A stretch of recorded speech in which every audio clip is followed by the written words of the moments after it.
Bismillahirrahmanirrahim. Assalamualaikum warahmatullahi wabarakatuh. Bagaimana kabar anak sekalian? Alhamdulillah, luar biasa, sehat walafiat. Allahu Akbar. Sekali lagi, mana semangatnya? Tepuk semangat. Semangat. Alhamdulillah. Masih semangat? Alhamdulillah masih. Anak-anak sekalian, sebelum Ustadz mulai pelajaran, yaitu mengaitkan atau membahas di antara pelajaran Al-Islam, yaitu tentang keteladanan Nabi Muhammad SAW dan keteladanan Luqman Al-Hakim. Namun sebelum Ustadz mulai, alangkah baiknya Ustadz menyapa dan mengabsen di antara beberapa anak-anak yang hadir pada hari ini. Anak sekalian, coba siapa di antara teman-teman kalian yang belum hadir? Oh iya, di antaranya ada sebagian tuh, 3 orang atau 2 orang. Siapa lagi? Oh iya itu. Siapa dari kelas Utbah? Dari kelas Ubay? Dari kelas Torik? Dari kelas Amar? Alhamdulillah, di antara beberapa teman kita hampir semuanya sudah hadir. Namun alhamdulillah pada kesempatan kali ini Ustadz sedikit akan membahas dan menjelaskan di antara persiapan review atau persiapan pas semester 2 yang insya Allah kita akan ambil 2 bab untuk pelajaran Al-Islam, pelajaran di bab 10 dan di bab 11.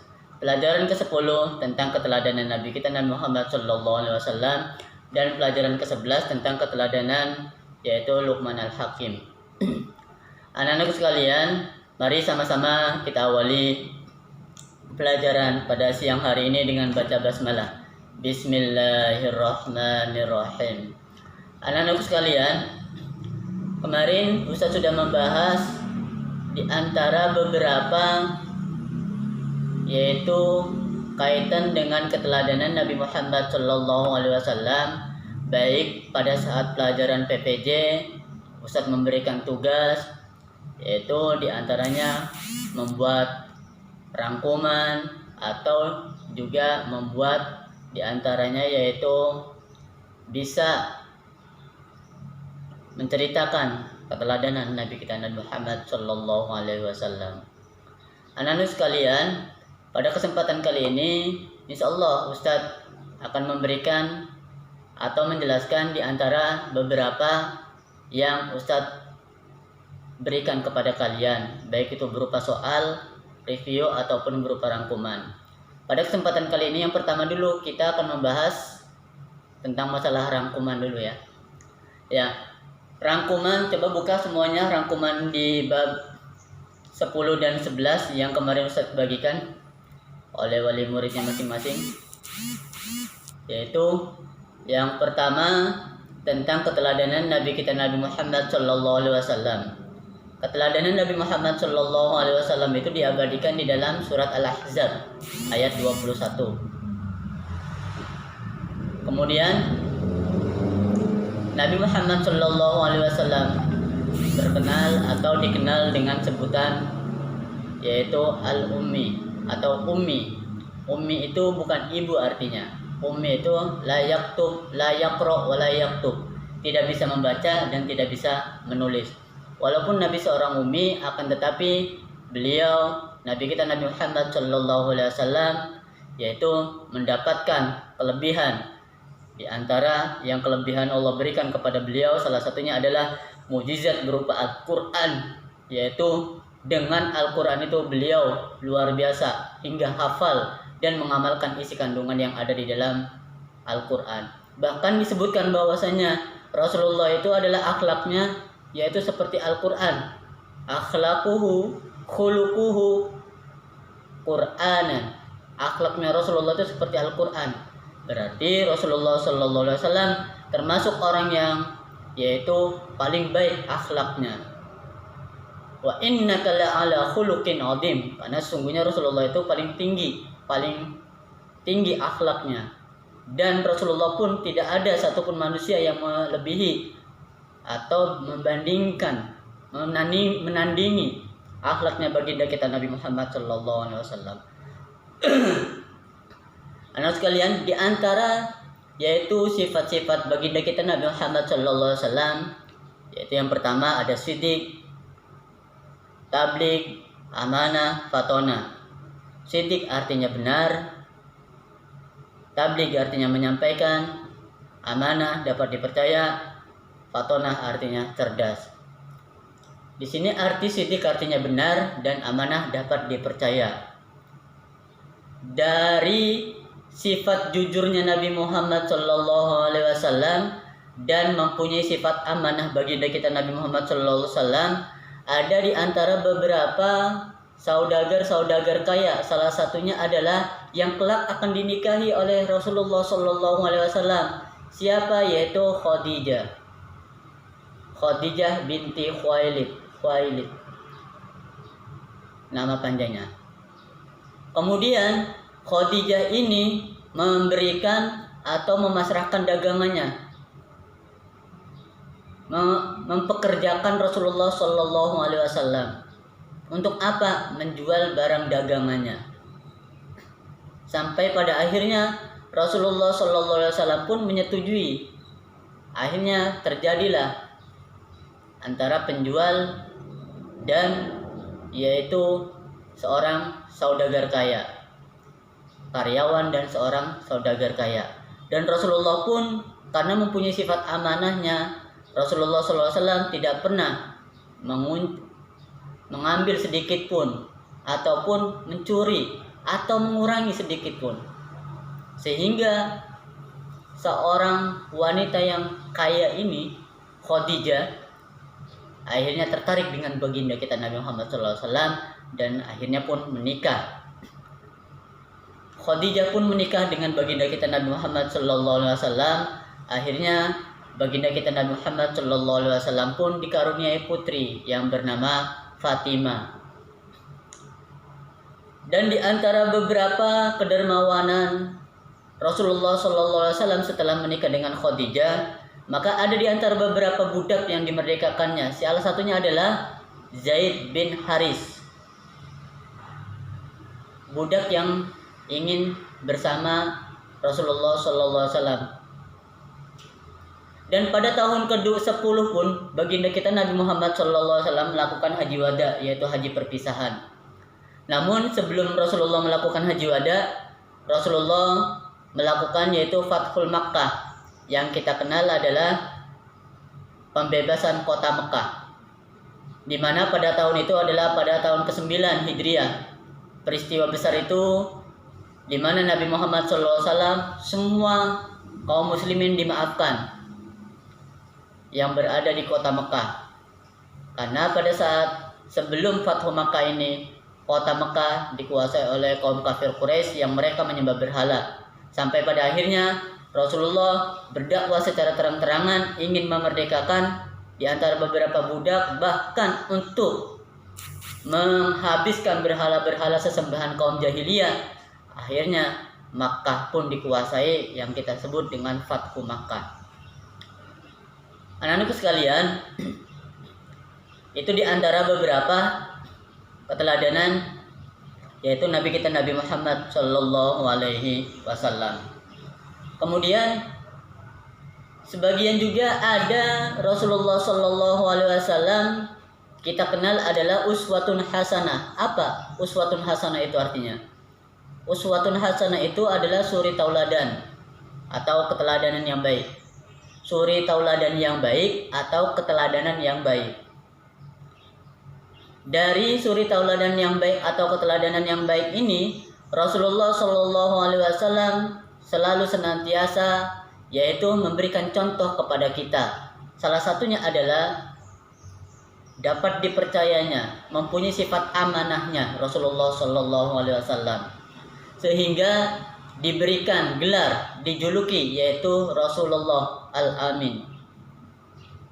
Al-Amin artinya dapat dipercaya. Anak-anakku sekalian, Dan di antara amanah dan kebijakannya baginda kita Nabi Muhammad SAW di saat kaum kafir Quraisy bertengkar untuk memperebutkan Hajar Aswad, maka Rasulullah dengan bijaksananya yaitu mengambil sorbannya dan akhirnya dibuka dan meletakkan Hajar Aswadnya di sorbannya dan mempersilahkan pemimpin-pemimpin Quraisy mengambil setiap ujung sorban. Betapa tidak, kalau seandainya bukan Rasulullah yang berkuasa, yang lebih berhak untuk yaitu memasang Hajar Aswad.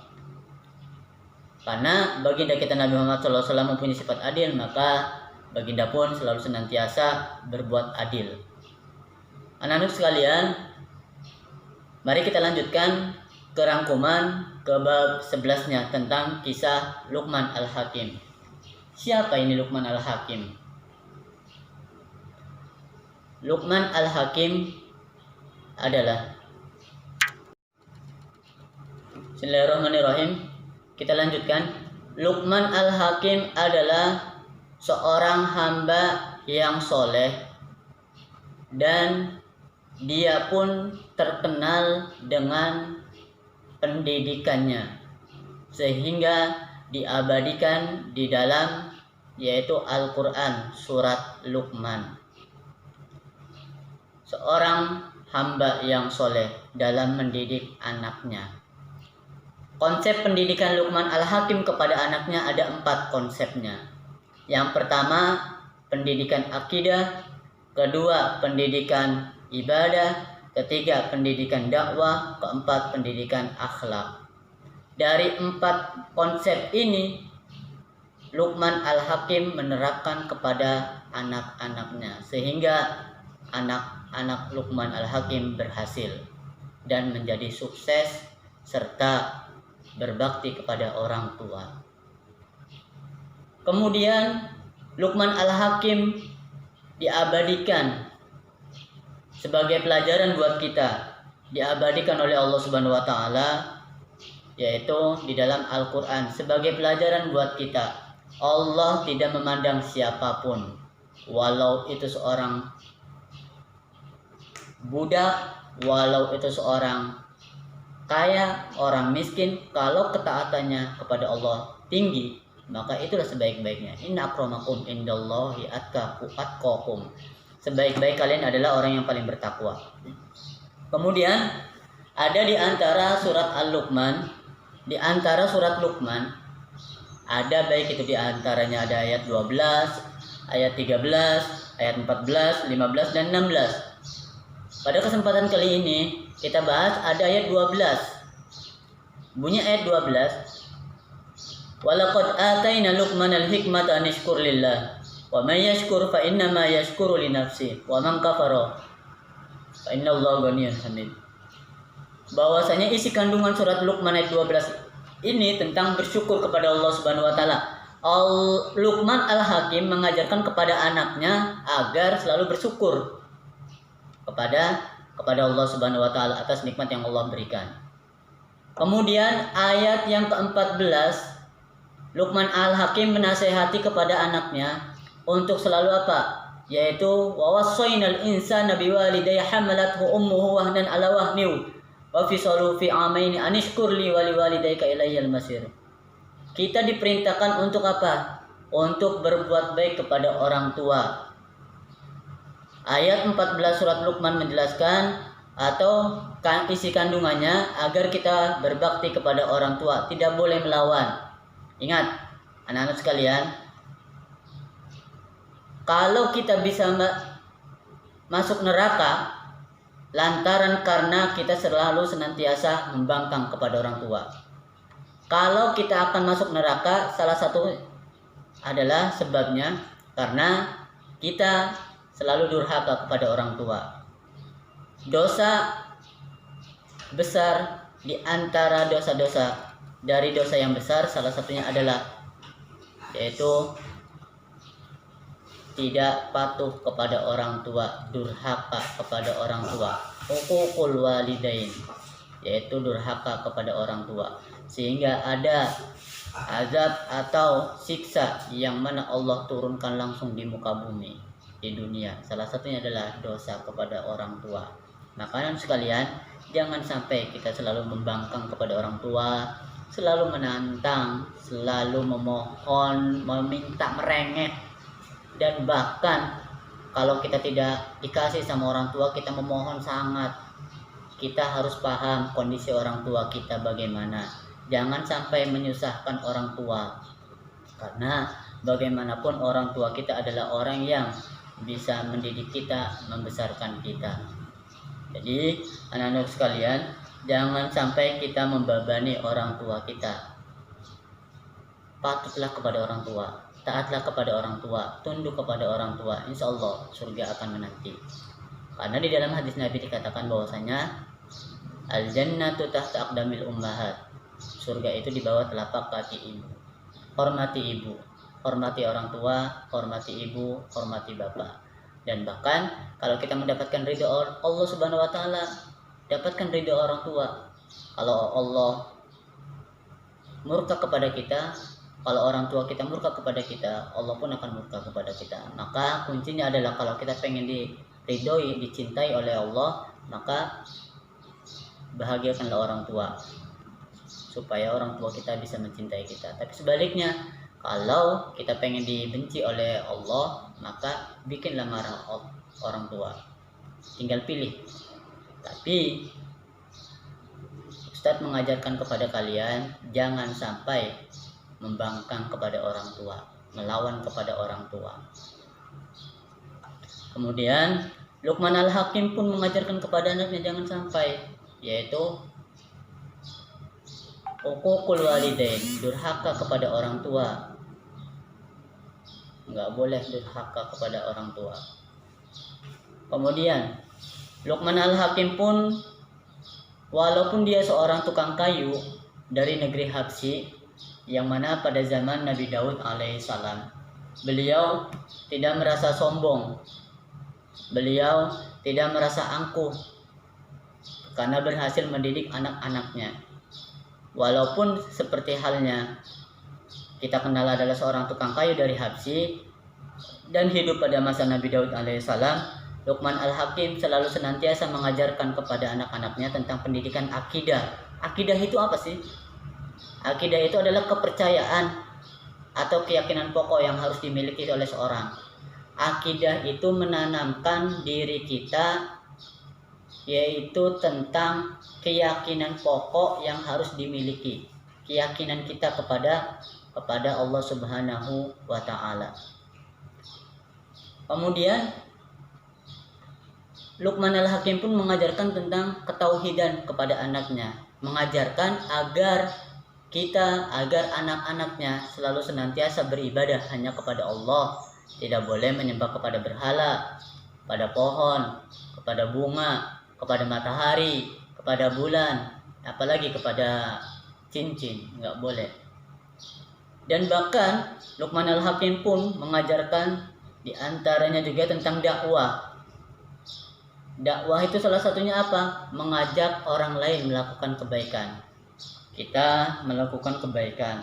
Ada teman kita tidak melakukan kebaikan, ajak, ayo kita melakukan kebaikan. Wa tawasau bil haqqi wa tawasau bis sabr. Maka kita diperintahkan untuk selalu senantiasa, yaitu melakukan kebaikan-kebaikan. Salah satunya adalah kita berdakwah, mengajak kebaikan, baik itu saudara kita, teman kita, tetangga kita, atau orang tua kita. Kita semua ajak tentang masalah kebaikan, karena semua di saat kita melakukan kebaikan, insya Allah Allah pun ridho dan orang tua pun akan ridho. Insya Allah kita akan dimasukkan ke dalam surga. Amin ya rabbal alamin. Anak-anakku sekalian yang dirahmati Allah Subhanahu wa taala, alhamdulillah tentang rangkuman sudah Ustaz bahas. Kita akan lanjutkan, yaitu ke bagian review tentang masalah soal PTS, soal PAS. Soal PAS yang kemarin, yang tadi pagi kalian sudah isi, alhamdulillah hampir semuanya bagus nilainya. nilainya bagus semua. Dan catatan satu, tidak usah khawatir bagi ayah bunda atau anak-anak sekalian, bagi yang disalahkan oleh operator terkait tentang jawaban, itu hanya kekeliruan pada huruf depan saja. Contoh kecilnya, Luqman, yang kita tulis jawabannya adalah L-nya kapital, L U Q M A N, Luqman. Seharusnya seperti itu. Namun ada anak yang menulis L kecil U K M A N, maka disalahkan oleh operator. Insya Allah pada kesempatan ini Ustadz akan memberikan konsep atau memberikan bocoran sedikit tentang yaitu review soal yang kalian kerjakan tadi pagi. Bismillahirrahmanirrahim. Kuncinya adalah pertama, kalian harus menulis huruf kapital di depan. Huruf kapital di depan setiap jawaban. Contoh soal yang pertama. Di situ ada surat Al-Ahzab ayat 21 menjelaskan tentang keteladanan Nabi kita Nabi Muhammad sallallahu alaihi wasallam. Menjelaskan keteladanan Nabi Muhammad atau menjelaskan suri tauladan Nabi Muhammad itu benar. Kemudian juga yang kedua, Nabi Muhammad juga diberikan gelar atau dijuluki Nabi Ummi. Ummi itu apa? Bukan ibu. La yaqra wa la yaktub, tidak bisa baca dan tidak bisa nulis. Itu Ummi. Jadi kalau ada pertanyaan, jawabannya bukan tidak punya ayah dan tidak punya ibu, bukan. Ummi itu tidak bisa baca dan tidak bisa nulis. Dan Nabi Muhammad pun diberikan gelar Siddiq, artinya jujur. Dan amanah, dapat dipercaya. Karena beliau mempunyai sifat amanah, maka dipercayakanlah oleh beberapa saudagar kaya, salah satunya itu Khadijah, yang kelak akan menjadi istrinya. Itu diantara kaitan tentang review soal tentang masalah Nabi kita Nabi Muhammad sallallahu alaihi wasallam. Dan dilanjutkan juga ke bagian duanya. Istri Nabi Muhammad yang pertama, yang dulu sebagai saudagar kaya, sebagai majikannya, yaitu bernama siapa? Yaitu Khadijah. Istri Nabi Muhammad adalah Khadijah, putri kesayangannya Fatimah. Nama panjangnya Khadijah binti Khuwailid. Kemudian putri kesayangannya Fatimah Zahra binti Rasulullah sallallahu alaihi wasallam. Namun untuk mempersingkat, kita jawabnya Khadijah Fatimah, cukup. Namun dengan catatan huruf kapital F dan K-nya. Kemudian budak yang dimerdekakan oleh Rasulullah SAW, Zaid bin Haris. Binnya besar, hanya besar. Kemudian tentang masalah